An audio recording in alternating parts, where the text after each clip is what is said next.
Welcome back to the GSL HOT6ix CUP. Ro8 and Kaldor here, casting some great games. Keep it moving, yep. Yep, we have a 1-1 situation now, so it's not going to be another 3-0 that we see here between Dia and Ro8. Thank God. I was actually a little bit nervous about that. Yeah, me too. But it looks like we are going to have a bit of a closer match between the two of them here. Two former champions. And do you think Ro8 can do it? I think he could. I think that what we've seen so far is inconclusive, whereas even after game 1 of Symbol Rain, it was kind of like, uh-oh.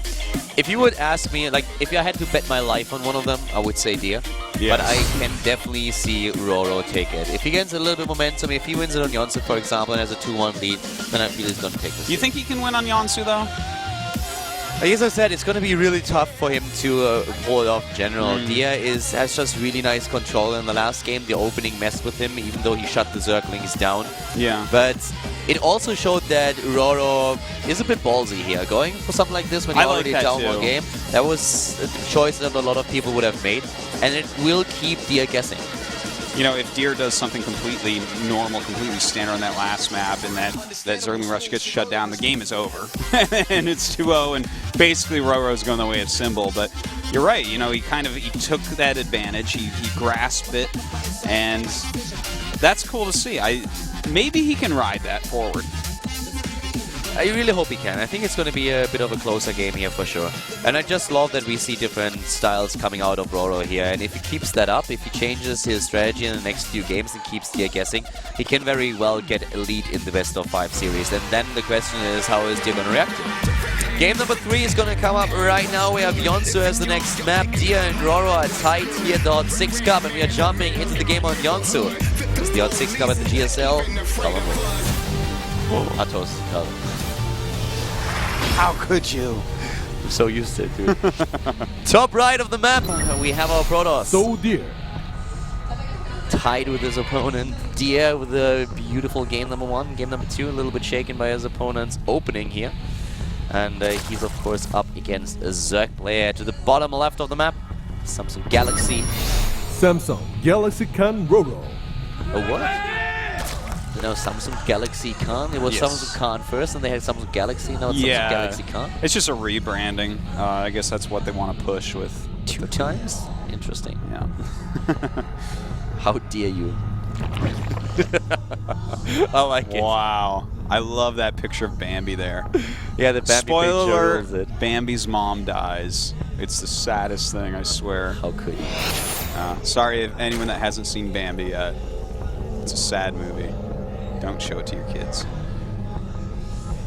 Alright. Every single time I hear something like this, like spoiler alert, you know, and someone making a joke like this, I want to spoil at the end of Book 5 of Song and Ice and Fire, Games of Thrones, but I'm always like, nah, yeah, I think you probably too much hate is going to hit me.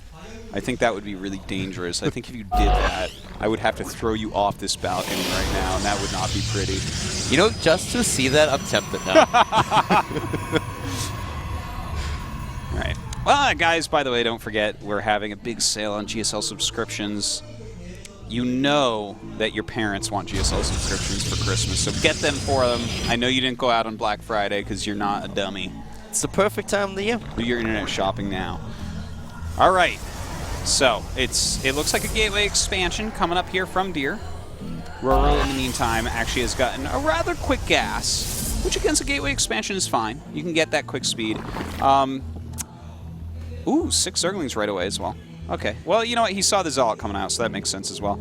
Do you think he's going to go for, like, a quick speed and a quick Overlord speed? Or are we just going to see him kind of chill and pull out of gas? I would like to see the Overlord speed. It's something that we see a lot more often in both matchups, CVT and ZVP. He has a really early expansion right now, so with the speed alone, he can already dominate the map a little bit, get those 2 Zalnaga watchtowers, get the vision there. But he wants to know what's happening in the main base, and if Dia's doing a good job and blocking that, and Overlord is currently to the way on the bottom right, so he might not need the Overlord speed. He will get the Overlord's position here, I feel. You know, it's kind of tricky to choose what to do against a player like Deer, because the thing is, Deer is so crisp in his builds and his execution that any extra money spent not on your economy or units can hurt. But at the same time, if you don't know what he's doing, you're just going to die. So, it can be tough. But look at this. That's a nice surround. That was a Warcraft 3 surround if I've ever seen that one. Was... He just forest walked his little ghouls around that Zealot, man, and he killed that so well. He didn't even need Unholy Aura for that. That was without anything. Not even boots of speed on Demon Hunter to block that aura. No, he didn't even sleep him with the Dreadlord. So that was the 3 units around. that actually was really well done. I mean, I'm actually very impressed that I remembered all the names of these things, but I actually was quite surprised when you came up with a Forest Walk. I was like, oh, look at that. Some old school right there. Yeah, that's some old school stuff. All right, so we have a Stargate coming up. Not surprised at all to see that. I am surprised, on the other hand, to see a second gas on 2 bases here while Ro8's going up to a layer. What are we going to see? Yeah, in terms of tech, I do not think that we're going to see anything like Spire, but with him not taking a 3rd base just yet and going into the 2nd gas, it's going to be interesting. I actually don't know. This could be, I'm really not sure that we don't see this ever. He gets a 3rd and a 4th, and that's usually what you want to get if you go into 2-base layer, but I feel... Okay, well, he's getting these extra gases. He's getting a super fast layer. He has no evolution chambers. Is this going to be a really fast Swarm Host push? I don't think that's a very good build. We haven't seen it in a It could be a Nidus, maybe? He's making a lot of links. A Nidus is too much gambling, I feel. If you go for Nidus, then I would rather see him go into a Hydra Den as well. But so far, yeah, there's the Hydra Den. Okay. Okay, so this is like a 2-base Hydra, really fast Hydra. Yeah, and you know what? He is playing against a Stargate that's gone Oracle into Void Ray. You know, but the thing is, like, with that, you could actually go for Nidus. You can't do that. Yeah, he could use it just to rally across the map or something. We've seen that a couple of times. You can actually go for this. We've seen it more in Wings of Liberty actually, but you could make that timing also work in Heart of the Swarm if you want to go for something where you surprise your opponent. But it's still a little bit gimmicky. I really like that he takes that 3rd instead. But that was a super fast tech into 4 gases. So. Yeah, what is he going to do with it? Like, he's getting the Hydralisk range, but he is getting that 3rd and making some drones. Of course, he lost 4 to this Oracle, which is a little bit annoying. This is kind of a weird one, isn't it? Well, we have Void Rays now also up for Dia, so Dia is actually the one guy that invented this super annoying strategy at the beginning of Heart of the Swarm on Akelon, where he went into Void Ray, Tempest, and then later on High Templar. If anyone knows how to turtle on Sky Toss, it's him. Yeah, exactly. He is the master of that. And with all those Void Rays, I mean, Void Rays are tough to beat as any Zerg player. Nobody likes to play against Void Rays. And we even have a Dark Shrine now coming in. I certainly didn't see that one. Well, that's interesting. The Dark Shrine... I don't even want to talk about the Dark Shrine, to be honest, because I'm looking at the rest of this, and it looks like a build he actually had before the Oracle buff, where he would go Oracle into a couple Void Rays at 3rd base and Blink Stalkers. Now, he skipped the 3rd base, which makes sense, because he's against a 2-base Zerg, or it was a 2-base Zerg. But the Dark Shrine, against someone who already has Layer Out, I guess it would be like the last thing you would expect, so that's kind of nice. And the first attack that comes will not have an Overseer, I would say. And when you have Void Rays, you can pick off Overseers pretty well as well. We have so much gas for Ro8, and he doesn't do anything with it. He has a single evolution chamber. There's like nothing that he builds. He's lacking in minerals, if anything. So getting this 3rd and 4th gas this fast seems a bit weird. I mean, he's not gonna suddenly build a ton of units with that. Nice catch here on the pylon. Yeah, taking down the probe too. That was gonna be the DT warping, so that's a really good catch. Yeah. And that's going to slow down the DTs from actually warping in anywhere, because there's no pylon anywhere close to him on the map. Yeah, Lings are a little bit unlucky here with the Pathfinger run right into the main army of the Protoss, and so many of them already lost. Speed for the Hydras now as well. Sees the 3rd base, might be able to take down that probe. That would be a nice... Yep, there we go. At least he's getting some value out of these and forcing some more warp-ins as well. Still no DTs being warped in. In fact, I think he'll probably end up warping like 1 DT at some point, like when Ro8's walking across the map, because that's going to be his only real chance to deal damage with it now. It's a very Hydra-heavy composition that he has here. And I don't think... We didn't see a Roach one, right? Like, I can't check. No, he doesn't. I don't think he has a Roach one. We don't actually have a PC, so. So he has Hydras only here, gets the upgrades for them. The Hydras are very, very strong, but you need something at the front to attack with. Yeah, well, you know what? On top of this ramp, he's going to be fine for now. No, here it's going to be absolutely gold, but once we have, let's say, Charge, for example, the Twilight Council is there, so if Charge is going to be researched, that's going to be very dangerous for the composition that Ro8 is playing. And, you know, of course, force fields, dicing those up. You let a few zealots tank the damage. It's going to be able to eliminate them quite quickly. Now, the DTs, I'm actually really surprised he warped in 2 and used them like that. I really felt like they were so late at this point now. Yeah. I think he needed to wait for the Hydras to come out and just use them as a surprise factor. But now the cat's out of the bag, and they didn't do anything. And those force fields were a little bit late as well.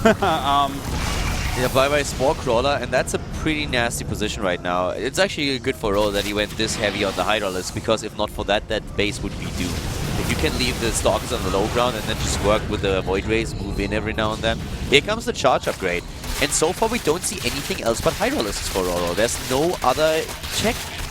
He doesn't have... But he does have a lot of Hydras. Oh yeah, yeah. I mean, that's a very scary army in terms of DPS. Yeah, like this army actually beats the army that Deer has right now. Even with good spellcasting, I feel like it beats it. So hopefully for Deer's sake, he just kind of warps out when this actually comes for him. And maybe he'll just blink up to the high ground, lose some of his other stuff. But overall, this army is way better for his opponent. And it does warp out.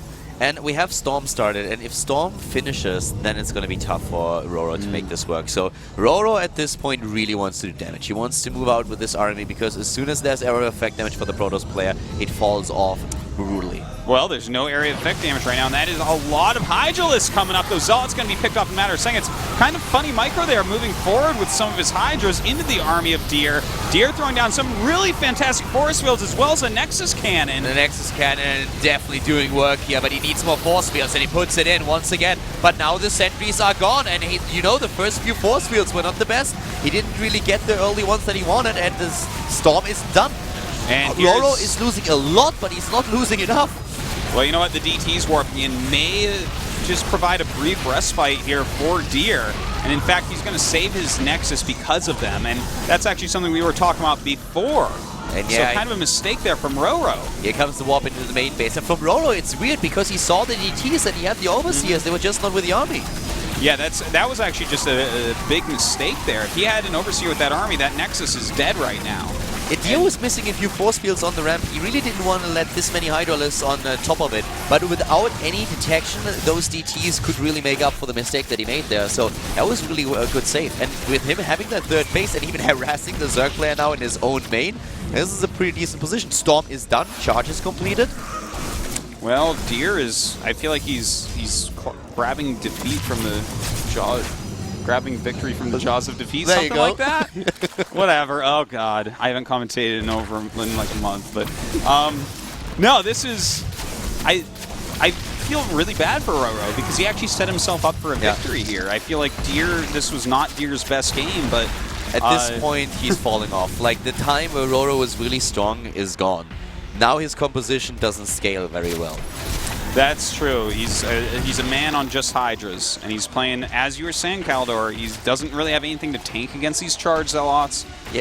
And we have all sorts of other units being mixed in now as well. So the unit composition is going to get better and better for Deer, whereas Ro8, he's just focused on Hydra Link. And that's something that doesn't last forever. He doesn't have a lot to defend against this, and he's just baiting out more Zerglings. And what are you going to build if you're Ro8? You have 1,100 gas, but you don't have really the minerals to back it up. The Spire is done, but even Mutalisks, he's building them now. Is that going to be the answer? I don't really think so. I don't think so, but maybe he can get something done. You know, he does have a lot of gas. Blink is out, Storm is out, +3 is out. And he has a lot of Stalkers in the composition. I don't think that Mutalisks is the best choice here. Well, he definitely can't kill the army. Unless you are able to really make the Protoss player chase you. If Deer is just looking at this and is trying to chase the Mutalisk, then yes, you can accomplish something with this. But if he just says like, well, you know what, I'm just going to go for it because you can't fight me anyways. That's the thing. This is, if he was still back in his main base as these mutas were hatching, maybe Ro8 can make something happen. And in fact, Ro8 is going to fly across knowing he can't even fight that army, but he can't possibly win a base trade. There's just no way. His army's so small, he's losing mutas over there. He doesn't have enough lings. He just has to warp in a few Stalkers in the main base now to make sure that he holds those Mutalisks off a little bit. And that should be it. There's no Mothership Core right now that can't really help him with the Photonova charge, but he's just sniping the Spire, making sure that he can't build any additional ones, and this base is going to fall so fast. There are the Stalkers that I was talking about, and you're just not going to break that. All right, well, this is GG timing for Ro8, I have to say. There it is. There it is, and we have the 2-1 lead for Deer. That's I feel really bad for Ro8 because I feel like Deer made many more mistakes than he normally does. Yep. And Ro8 was actually in quite a nice spot. Ro8 was really close to winning this when, Yeah. when we saw this many hydralists on the high ground. And that's really you want to control the choke point. You want to make sure that your opponent is not able to get into the high ground to fight with his entire army. Especially when you don't have the area of effect just yet. And he just needed to buy time. He had Storm being researched. He needed to buy some time for that upgrade. And suddenly you find the hydralist on the high ground. And that was his big chance. But then he doesn't have his detection with him. And that's the only thing that lost him the game there. Seriously, the lack of detection there was such a big deal. He would have lost the third Nexus. And the thing is, Deer also had the Warp Prism in the main base, which bought him enough time to remake an army so that he could hold off any other attacks. So it just, in that span of like 15 seconds, Ro8 lost a game that was his. Yep. And that must, I mean, that really screws with your confidence. This is something where you're thinking, well, that game, you know, if he suddenly in bad spot now in the next game, he will always think, oh my god, is that happening again to me? Do I really lose this series just because I made this one mistake? I didn't bring my overseers? It could be. Could be. But you know what? We're going into Polar Night now. And I personally don't like Polar Night. I don't know if Deer does. I'm not a big fan. There's just some maps where I don't really feel it. Well, we'll see what Ro8 actually goes for. You know, we do see a lot of Protosses all in on this map. It can be a little bit difficult to hold on. Yeah, we had some funny games in the Team League too on this map in particular. Yeah, Polar Night, especially in PvT, but PvZ is a bit of a different beast. Well, but at this point, what Ro8 really showcased here is that he can take down Dia. He made a mistake that cost him the last game. Dia is in a good position to take the series now, but Ro8 is out here. We're going to Polar Night. It's going to be game number 4 here at the HOT6ix CUP, here at the GSL with the HOT6ix CUP, going into Dia. This is Ro8 game number 4.